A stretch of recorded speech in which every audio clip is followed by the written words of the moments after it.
सर्वांना जय भीम। आज माझ्या फेसबुक अकाउंटवरून आणि बहुजन संघटक या पेजवरून मी लाईव्ह येत आहे। उद्या छत्रपती शिवाजी महाराजांची जयंती आहे आणि त्या जयंतीनिमित्त मला जो विषय देण्यात आलेला आहे बोलण्यासाठी आणि मी जो विषय घेतलेला आहे, ज्या संदर्भात माझं पुस्तकसुद्धा लिखाणाचं काम सुरू आहे, या विषयावरती छत्रपती शिवाजी महाराजा संदर्भात डॉक्टर बाबासाहेब आंबेडकरांचे विचार या अनुषंगाने या विषयाची मी मांडणी करणार आहे। तर शिवाजी महाराजांच्या जयंतीच्या तुम्हा सर्वांना हार्दिक शुभेच्छा। बाबासाहेब आंबेडकरांनी त्यांच्या साहित्यामध्ये, त्यांच्या लिटरेचरमध्ये त्यांनी जे पुस्तकं लिहिले, त्या पुस्तकामध्ये शिवाजी महाराजांचा उल्लेख कोणत्या संदर्भात केलेला आहे, तो काय म्हणून केलेला आहे, त्यांनी जे भाषणं केलेली आहेत त्या भाषणात उल्लेख आहे का, आणि शिवाजी महाराजांनी बाबासाहेब आंबेडकरांनी जे पत्र लिहिलेत, जी पत्रकारिता केली, या सर्व संदर्भामध्ये कुठे कुठे उल्लेख आहे, तो कोणत्या संदर्भात केलेला आहे, या संदर्भात मी मांडणी करणार आहे। माझा परिचय देतो। मी सिद्धार्थ शिंगारे, मी औरंगाबादला असतो आणि आझाद समाज पार्टीचा राज्याचा मुख्य संघटक म्हणून काम करतो।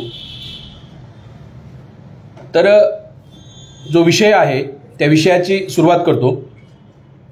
ज्यावेळेस बाबासाहेब आंबेडकर 1913ला कोलंबिया विद्यापीठामध्ये शिक्षणासाठी गेले आणि कोलंबिया विद्यापीठामध्ये शिक्षणासाठी गेल्यानंतर त्यांनी तिथे MA केलेला आहे, त्यांनी तिथे PhD केलेला आहे आणि PhD करत असतानाच त्यांनी तिथे एक प्रबंध सादर केला होता, जो प्रबंध फेमस आहे, ज्याचं नाव आहे caste in India.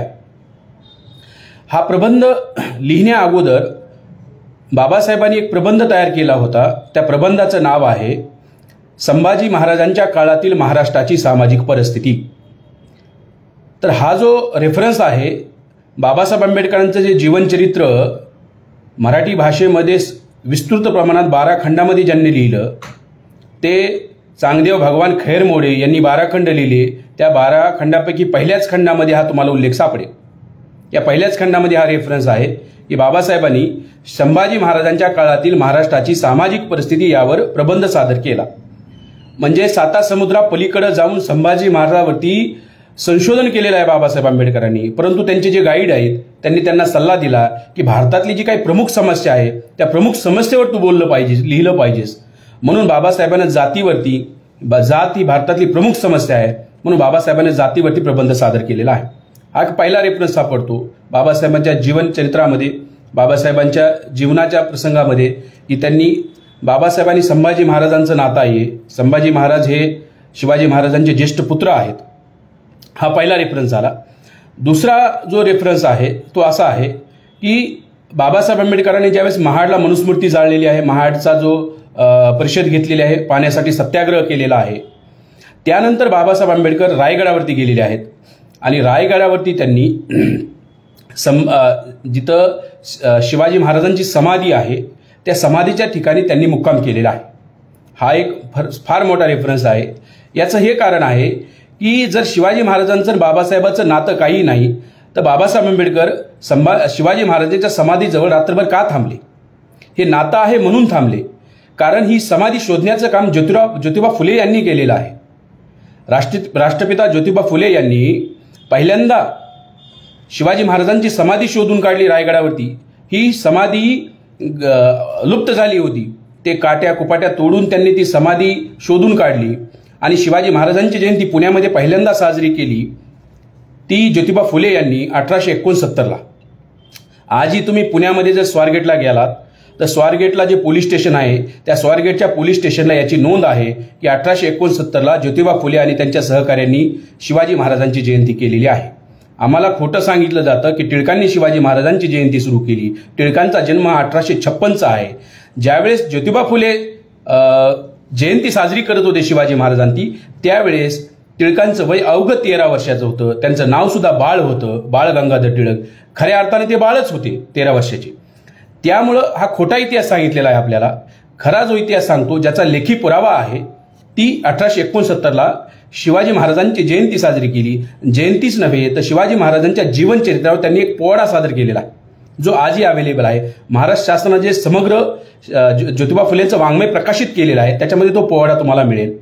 Shivaji Maharaj जन्मापासून मृत्यूपर्यंतचा त्याच्यामध्ये सर्व उहापोह त्यामध्ये ज्योतिबा फुलेंनी केलेला आहे. तर ज्योतिबा फुलेला बाबासाहेब आंबेडकर आपलं गुरु मानतात. जी समाधी ज्योतिबा फुलेने शोधून काढली तिथे बाबासाहेब आंबेडकर जाऊन मुक्काम करतात. हे शिवाजी महाराजांमधलं आणि बाबासाहेबांमधलं नातं हे आपण आता समजून घेतलं पाहिजे. तिसरा रेफरन्स असा आहे की बाबासाहेब आंबेडकरांचे जे सुरुवातीच्या काळातले जेवढे पत्र आहेत हे महाराष्ट्र सरकारने जे प्रकाशन केलेलं आहे 21वा खंड आहे.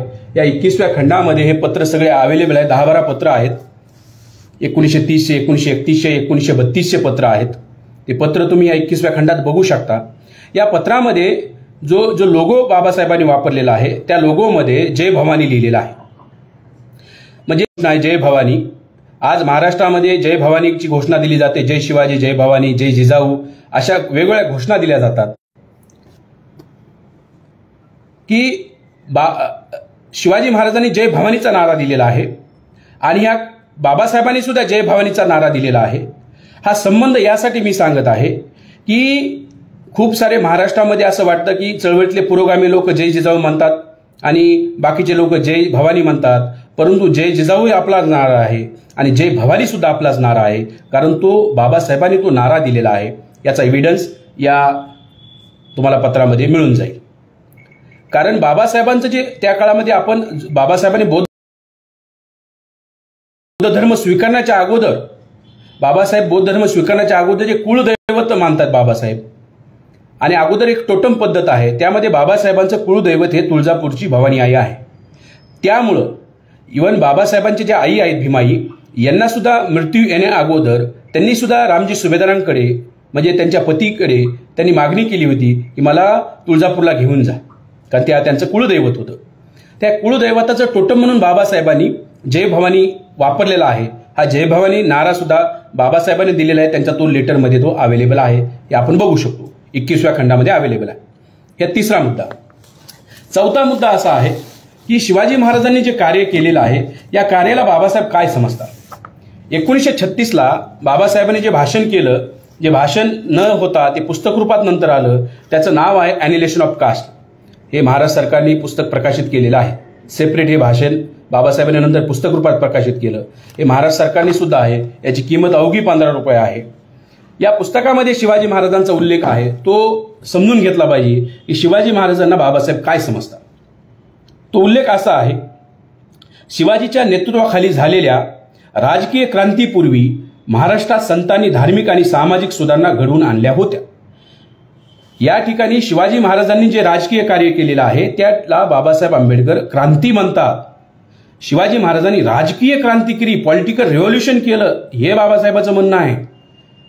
क्रांती म्हणजे राजा बनले एवढं नाही बोलत बाबासाहेब आंबेडकर, तर शिवाजी महाराजांनी क्रांती केली. हा रेफरन्स यासाठी बाबासाहेबांनी या पुस्तकात दिलेला आहे की अगोदर सामाजिक आणि धार्मिक क्रांत्या होत असतात, नंतर राजकीय क्रांती होत असतात. त्यांनी पुस्तकामध्ये अगोदर बुद्धाची सामाजिक आणि धार्मिक क्रांती झाली, मग मौर्यांना राजकीय क्रांती केली. शीख धर्माचे जे गुरु नानक आहेत, गुरु नानकांनी अगोदर सामाजिक आणि धार्मिक क्रांती केली, नंतर शिखांनी राजकीय क्रांती केली. सेम महाराष्ट्रातलं उदाहरण घेऊन बाबासाहेब म्हणतात की अगोदर महाराष्ट्रामध्ये सामाजिक सुधारणा घडली, संतांनी सामाजिक सुधारणा घडवल्या आणि त्यानंतर शिवाजी महाराजांनी राजकीय क्रांती केली. राजकीय क्रांती केली या शब्दाचंच एका वाक्यामध्ये जर बघितलं, एक वाक्यच मोठं आपल्याला सांगतं की शिवाजी महाराजांच्या कार्याचं एका वाक्यात जर उदाहरण द्यायचं असेल तर शिवाजी महाराजांनी राजकीय क्रांती केली. कारण मौर्यांचं राज्य संपल्यानंतर कोणताही इथला मूळ भारतीय जे लोक आहेत ज्याला व्यवस्थेने शूद्र अतिशूद्र समजलं त्याच्यातला कोणी राजा झालेला दिसत नाहीये. 2000 वर्षांनंतर शिवाजी महाराजांनी राज्य प्रस्थापित केलं. ही फार मोठी राजकीय क्रांती म्हणावी लागेल आणि त्यामुळे बाबासाहेब आंबेडकर या घटनेला क्रांती म्हणतात. शिवाजी महाराजांच्या केलेल्या गोष्टीला क्रांती म्हणणं यातच शिवाजी महाराजांचं मोठेपण आहे आणि ते मोठेपण बाबासाहेबांनी एका शब्दात मांडलेलं आहे. हे त्यांच्या ॲनिलेशन ऑफ कास्ट जे सर्वात गाजलेलं त्यांचं भाषण आहे, जे पुस्तक रूपात आलेलं आहे, यामध्ये हा उल्लेख आपल्याला सापडतो. चौथा उल्लेख जो आहे तो आहे शूद्रपूर्वी कोण होते, हू वर दी शूद्रास नावाचं जे बाबासाहेबांनी पुस्तक लिहिलेलं आहे. या पुस्तकामध्ये हुवेती शुद्राजमध्ये बाबासाहेबांनी शिवाजी महाराजांवरती 14 पानं लिहिलेली आहेत. या 14 पानामध्ये प्रमुख काय जर गोष्ट असेल तर ती शिवाजी महाराजांच्या राज्याभिषेकासंदर्भातली आहे. बाबासाहेब आंबेडकरांनी शिवाजी महाराजांच्या राज्याभिषेकाच्या डिटेल गोष्ट लिहिलेल्या आहेत. ही गोष्ट लिहिण्यामागचं जे कारण आहे, या पुस्तकामधलं जे मूळ कारण आहे की ब्राह्मण लोकांना अधिकार आहे, कोण कोणत्या वर्णात आहे हा ठरवण्याचा अधिकार आहे, कोणाचा उपनयन संस्कार करायचा आणि कोणाचा नाही करायचा हे ठरवण्याचा अधिकार आहे, तो निर्णय ठरवलेल्या निर्णयानंतर बदलण्याचा बी अधिकार आहे. या गोष्टी समजून सांगण्यासाठी बाबासाहेबांनी शिवाजी महाराजांचा उल्लेख, त्यांच्या राज्याभिषेकाचा उल्लेख केलेला आहे. ज्यावेळेस महाराजांना राजा बनायचं होतं त्या काळाची जर सामाजिक परिस्थिती बघितली, ब्राह्मणांकडून राज्याभिषेक करून घेतल्याशिवाय शिवाजी महाराजाला राजा म्हणून मान्यता मिळू शकत नव्हती. आणि तसं शिवाजी महाराजांनाही वाटत होतं. म्हणून त्यांनी महाराष्ट्रातला कोणताही ब्राह्मण शिवाजी महाराजांचा राज्याभिषेक करायला तयार झाला नाही. म्हणून काशीहून गागाभट्ट आला आणि गागाभट्टाने तो राज्याभिषेक केलेला आहे. याची कहाणी या पुस्तकामध्ये दिलेली आहे. हा सल्ला स्वतः बाळाजी आवजी जे आहेत, अष्टप्रधान मंडळ जे होतं शिवाजी महाराजांचं, त्यामधील जे मंत्री आहेत बाळाजी आवजी हे जातीने कायस्थ होते. आणि हा सर्व वर्तन बाबासाहेबांनी कोणत्या पुस्तकातून घेतला असेल तर आजचे जे मुख्यमंत्री आहेत उद्धवजी ठाकरे यांचे जे आजोबा आहेत प्रबोधनकार ठाकरे यांनी जे पुस्तक लिहिलं ग्रामण्यांचा साधेंत इतिहास, या पुस्तकामधला हा रेफरन्स आहे. तर ज्यावेळेस 3 ब्राह्मण लोक गागाभट्टाला आणण्यासाठी पाठवले, 3 लोक गेले आणि निराश हाताने वापस आले, त्यांनी गागाभट्टाला आणलं नाही. त्यानंतर बाळाजी आवजीनं काय केलं तर एका कायस्थ व्यक्तीला पाठवलं, परंतु कायस्थ व्यक्तीजवळ वंशावळ पाठवली की शिवाजी महाराज हे राजपूत आहेत, सिसोदिया जे मेवाडचं सिसोदिया घराणा आहे त्यांच्याशी त्यांची नाळ जुळते म्हणून अशी वंशावळ पाठवली. आणि वंशावळ पाठवल्यानंतर मात्र गागाभट्ट इथे आला. गागाभट्ट म्हणजे सुरुवातीला गागाभट्टानं नकार दिला. सेकंड ज्यावेळेस कायस्थ व्यक्ती गेला तर त्यांनी होकार दिला. गागाभट्ट इथं आला. इथं आल्यानंतर यांनी इथली परिस्थिती बघितली, सर्व अष्टप्रधान मंडळामधल्या लोकांशी चर्चा केली. त्यानंतर परत त्यांनी निर्णय बदलला की शिवाजी शूद्र आहेत, मी राज्याभिषेक करणार नाही. परत त्यांनी कोलांटिवडी मारली आणि घोषित केलं की एक वेळ मी बाळाजी आवजी हे कायस्थ आहेत, ते क्षत्रिय आहेत, यांचा मी राज्याभिषेक करेन, परंतु शिवाजी शूद्र आहेत यांचा राज्याभिषेक करणार नाही. अशी ज्यावेळेस परिस्थिती निर्माण झाली त्यावेळेस मात्र मोरोपंत पिंगळे आणि कंपनीने विचार केला की आता कायस्थांना राजा बनविण्यापेक्षा शिवाजीला राजा बनवलेलं कधी चांगला आहे. कायस्थामध्ये ब्राह्मणामध्ये काय झगडा आहे याचाही संदर्भ त्या पुस्तकामध्ये सापडतो. कुबेर शूद्रामध्ये बाबासाहेबांनी त्याचा रेफरन्स दिलेला आहे. आणि नंतर मग तर राज्याभिषेक झाला. राज्याभिषेकाला किती पैसे घेतले याचा डिटेल वृत्तांत आहे. पुढे बाबासाहेब म्हणतात की शिवाजी महाराज हे राजपूत आहेत, सिसोदिया घराण्यासोबत जोडण्यात आलं. हे सिसोदिया घराणे किंवा राजपूत लोक कोण आहेत याचा इतिहास बाबासाहेबांनी या पुस्तकात सांगितला आहे. पुढे बाबासाहेब म्हणतात की राजपूत लोक हे मूळ भारतीयच लोक नाहीत, हे हून लोक आहेत. हे 4व्या आणि 5व्या शतकामध्ये भारतात आलेले आहेत, हे विदेशी लोक आहेत. आणि ब्राह्मणांनी तर त्याच्या अगोदरच घोषित केलं होतं नंद अंतम क्षत्रिय अंतम, कलियुगामध्ये नंतरच्या काळामध्ये कुणी क्षत्रिय नसेल. परंतु यांना त्यांनी अग्निहोत्री क्षत्रिय घोषित केलं. याचे वेगवेगळे रेफरन्स बाबासाहेबांनी या पुस्तकामध्ये दिलेले आहेत. नंतर त्यांना क्षत्रिय घोषित केलेलं आहे. सांगायचा उद्देश आहे की बाबासाहेब पुढे ही सगळी कथा का सांगतात, शिवाजी महाराजांची हा इतिहास का सांगतायत, या सांगण्यामागचा उद्देश हा आहे की छत्रपती शिवाजी महाराज सोबत यांनी काय वागले हे उदाहरण म्हणून त्यांनी पेश केलेलं आहे. गागाभट्टांनी काय कोलांट्या उड्या मारलाय याचं उदाहरण म्हणून हे सांगितलेलं आहे. पुढे त्यांच्या वंशजांचा सुद्धा इतिहास बाबासाहेबांनी दिलेला आहे. कारण शिवाजी महाराजांनंतर नंतर राजे झाले संभाजी महाराज, संभाजी महाराजांनंतर राजाराम हे झाले, त्यानंतर शाहू महाराज झाले. शाहू महाराजांनंतर त्यांनी जे दत्तक पुत्र आहेत त्यांचे ते नंतर रामजी राजे हे राजे झाले. आणि नंतर दुसरा शाहू राजे झाले. दुसरा शाहू नंतर प्रतापसिंह, ज्या भीमा कोरेगावच्या लढाईच्या दरम्यान जे राजे होते ते राजे प्रतापसिंह होते. प्रतापसिंह सुद्धा 1830ला परिषद घेऊन, या पुस्तकात उल्लेख आहे की प्रतापसिंह क्षत्रिय आहेत का नाही यासाठी ब्राह्मणांनी परिषद घेतली, परंतु परिषदेमध्ये ठरलं की प्रतापसिंह क्षत्रिय आहेत. म्हणजे शिवाजी महाराज एकदा क्षत्रिय असल्यानंतर त्यांचे वंश क्षत्रियच मानले पाहिजे होते. ह्यांच्या 2 गाद्या आहेत, एक सातारची गादी आणि दुसरी कोल्हापूरची गादी. नंतर महाराजांच्या वंशजामध्ये जे झगडा झाला राजगादीवरून शाहू महाराजांच्या काळामध्ये, त्यामुळे या राजगादीला 2 विभागण्या झाल्या. आता प्रतापसिंह जे शेवटचे राजे आहेत सातारच्या गादीचे, त्यांच्यासोबत मी यांनी अव्यवहार केला. इकडं जे कोल्हापूरची गादी आहे यांचे जे राजर्षी शाहू महाराज आहेत, शाहू महाराजांचं सुद्धा आपल्याला तो प्रसंग माहीत आहे. त्यांनी जे आंघोळ करताना जो प्रसंग बाबासाहेबांनी तो सुद्धा सांगितलेला आहे की पौराणिक मंत्र म्हणायचे की वेदोक्त मंत्र म्हणायचे. ते वेदोक्त प्रकरण फेमस आहे. जर एखादा व्यक्ती शूद्र राजा असेल तर ते वेदोक्त पुराणामधले मंत्र म्हणायला पाहिजेत असं ब्राह्मण म्हणतात. तर हा सगळा झगडा आहे. म्हणजे शिवाजी महाराजांच्या वंशजासोबत दोन्ही गादीचे जे वंशज आहेत त्यांच्यासोबत त्यांनी नंतर परत तो मुद्दा उपस्थित केलेला आहे की यांचे वंशज क्षत्रिय आहेत का शूद्र आहेत. तर हा सगळा रेफरन्स ह्या शूद्रपुरी कोण होते या पुस्तकामध्ये आहे. ते आपण मूळ पुस्तक जरूर वाचलं पाहिजे. यानंतर 5वा जो रेफरन्स आहे की बाबासाहेबांनी जसं शूद्रांसंदर्भातलेलं शूद्रपुरी कोण होते, द अनटचेबल अस्पृश्य कोण आहेत या संदर्भात मी पुस्तक लिहिलेलं आहे. सोबतच त्यांनी महार कोण आहेत, महार जातीच्या इतिहासासंदर्भामध्ये महार लोक अस्पृश्य का गणले, महार लोक गावाबाहेर का जातात आणि महार नाव कसं पडलं यावर सुद्धा बाबासाहेबांनी एक पुस्तक लिहिलेलं आहे. हे पुस्तक 18व्या खंडामध्ये अवेलेबल आहे. 17व्या खंडामध्ये जे पार्ट 2 आहे रायटिंग अँड स्पीचेसचा, यामध्ये हे पुस्तक अवेलेबल आहे. Who are the Mahars, Mahar हे कोण आहे.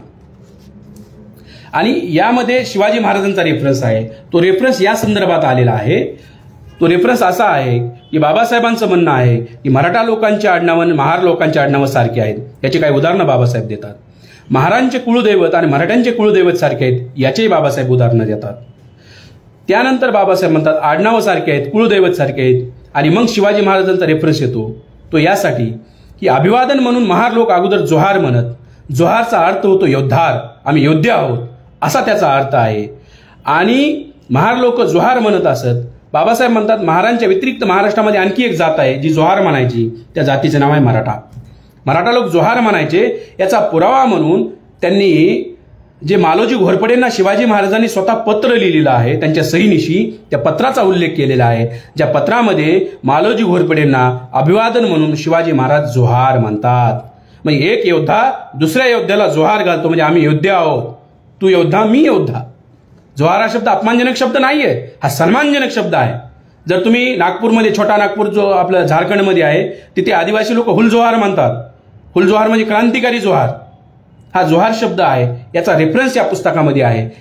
आणि पुढे बाबासाहेब हे सुद्धा म्हणतात की मग मराठा लोकांनी जोहार म्हणणं बंद केलं आणि रामराम कधी सुरू झालं. शिवशाहीचं रूपांतर ज्यावेळेस पेशवाईमध्ये आलं, पेशवाईमध्ये रामराम सुरू झाला आणि मराठ्यांनी जोहार म्हणणं बंद केलं. परंतु महार लोक जोहार म्हणतच राहिले. हा इतिहास जोहार शब्दासंदर्भातला उल्लेख या 17व्या खंडामध्ये आहे. हू आर दी महार्स या पुस्तकामध्ये सुद्धा शिवाजी महाराजांचा तो रेफरन्स आढळतो. हा एक 5वा रेफरन्स, मी महत्वपूर्ण काही रेफरन्स सांगत आहे.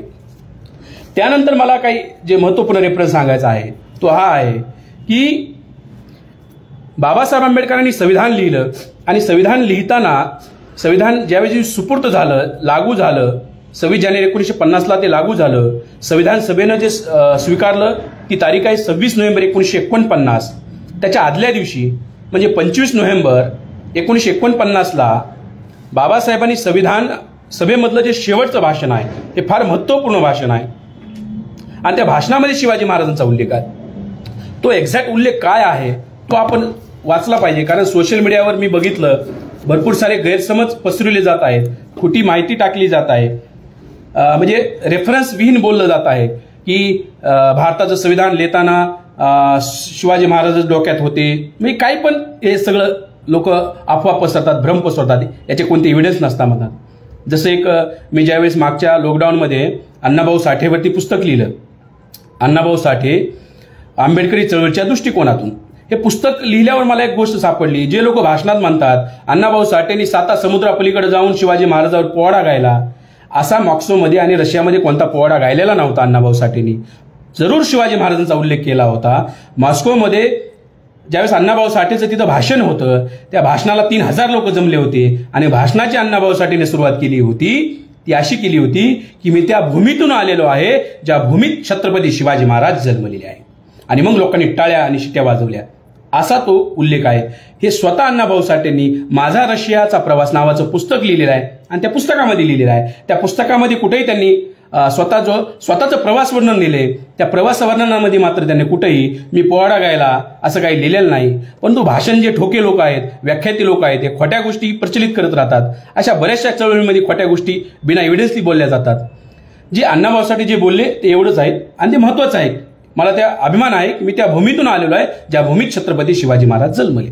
हा महत्वाचा एव्हिडन्स. सेम आहे संविधान सभेमध्ये 25 नोव्हेंबर 1949ला बाबासाहेब एका रेफरन्समध्ये बोलत आहेत की भूतकाळामध्ये जे भारताचा जर इतिहास बघितला तर भारत हा गुलामीत का गेला, कारण बेईमानी आणि विश्वासघात आपल्या भारतातल्याच काही लोकांनी केलेला आहे, हे बाबासाहेबांचं म्हणणं आहे. आणि मग ही जी लोकशाही निर्माण झालेली आहे ही लोकशाही निर्माण झाली. त्याच्यात 5 उदाहरण देतात बाबासाहेब इतिहासातले आणि त्यातल्यापैकी एक उदाहरण आहे ते शब्द आहेत, जेव्हा शिवाजी हिंदूंच्या मुक्तीसाठी लढत होता त्यावेळी इतर मराठा सरदार आणि राजपूत राजे मोगल सम्राटाच्या बाजूने युद्ध लढत होते.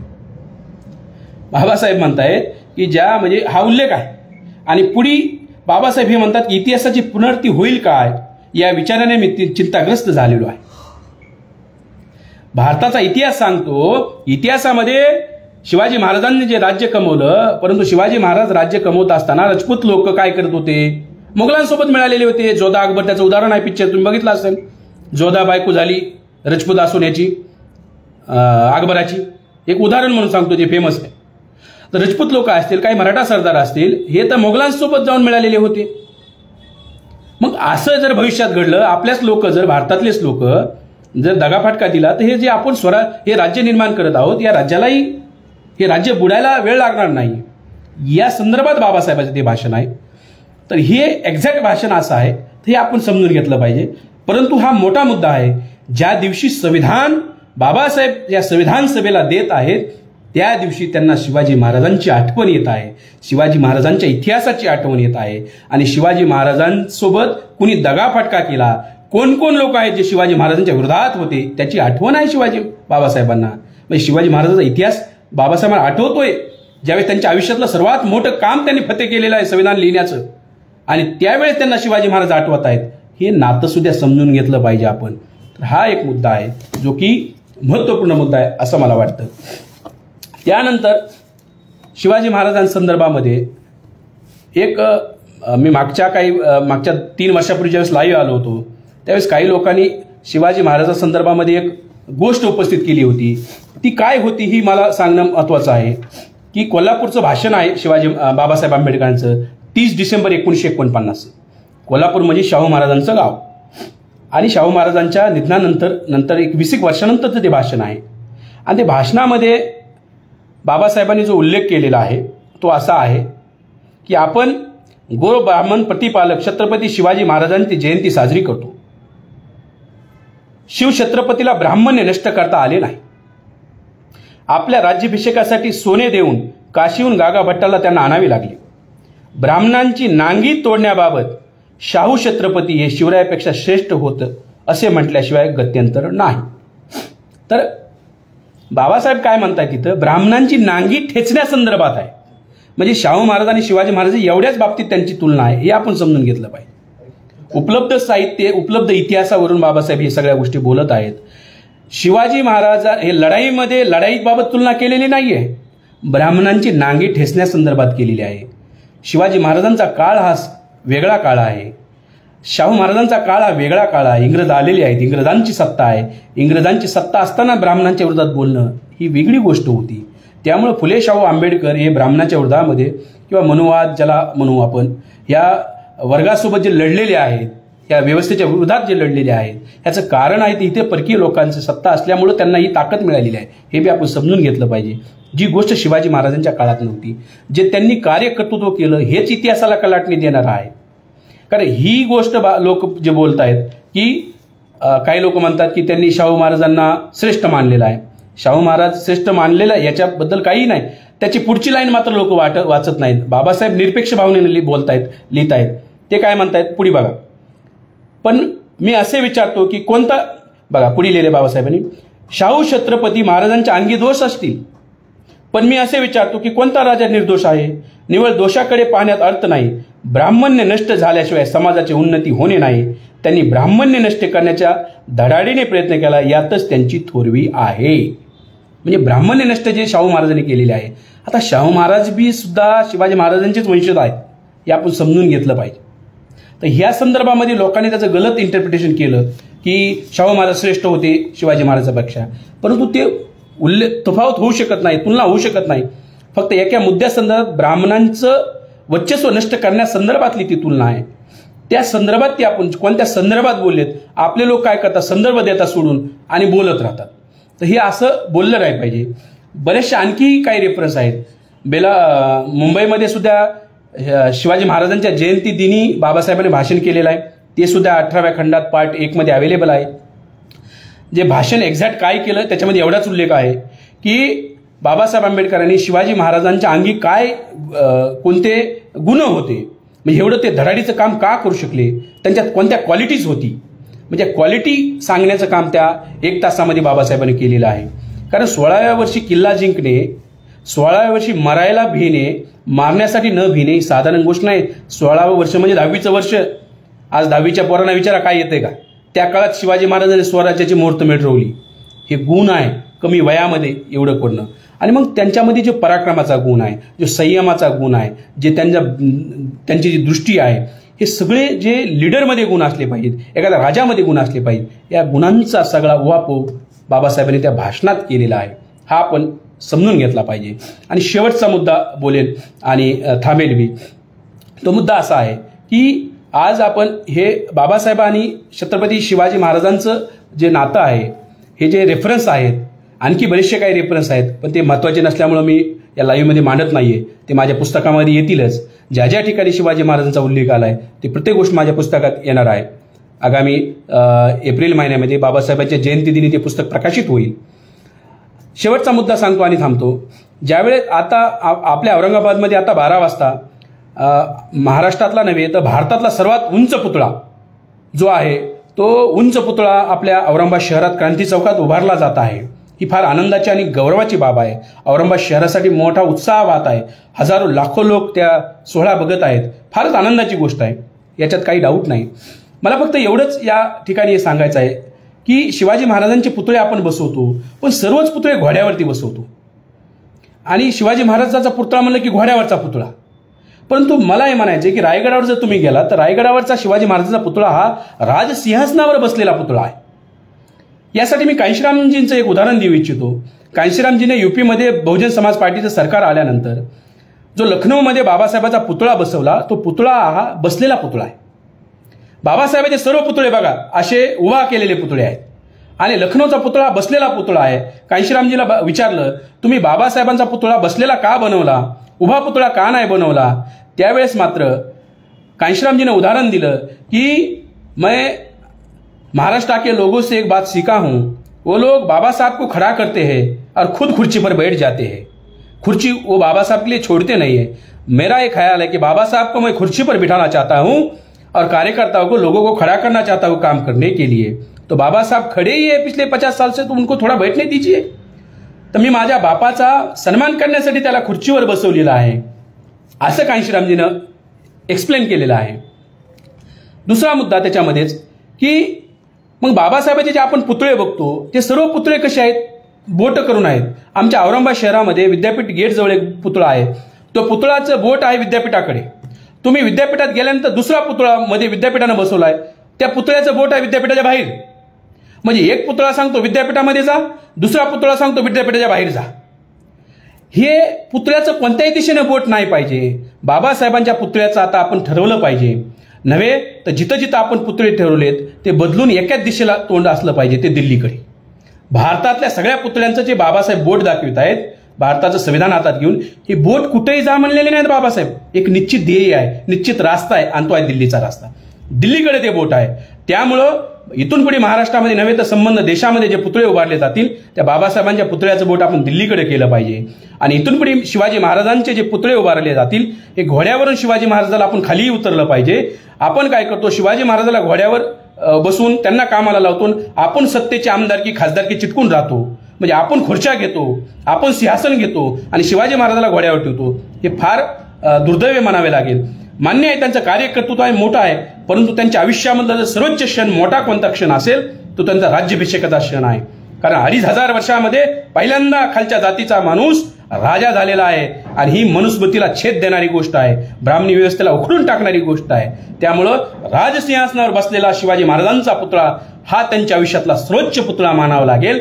जसं बाबासाहेबांचा संविधानाचा सोबतचा फोटो असतो, कारण बाबासाहेबांना जे पुस्तकं लिहिले त्या पुस्तकामधल्या सर्व ग्रंथापैकीचं सर्वोच्च ग्रंथ कोणता असेल ज्यानं करोडो लोकांचं जीवन बदललं ते भारताचं संविधान आहे.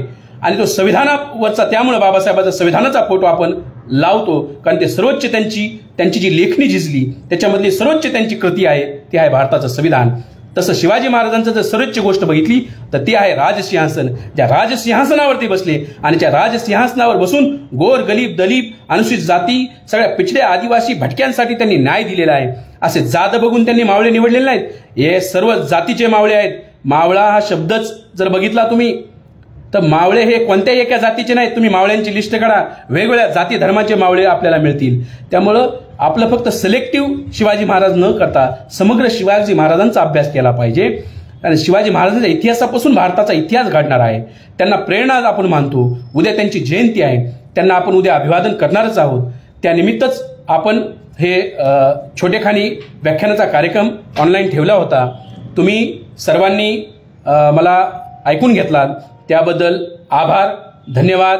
जय भीम, जय जिजाऊ, जय शिवराय. तुम्हा सर्वांना शिवजयंतीच्या हार्दिक शुभेच्छा. जय भीम, जय शिवराय.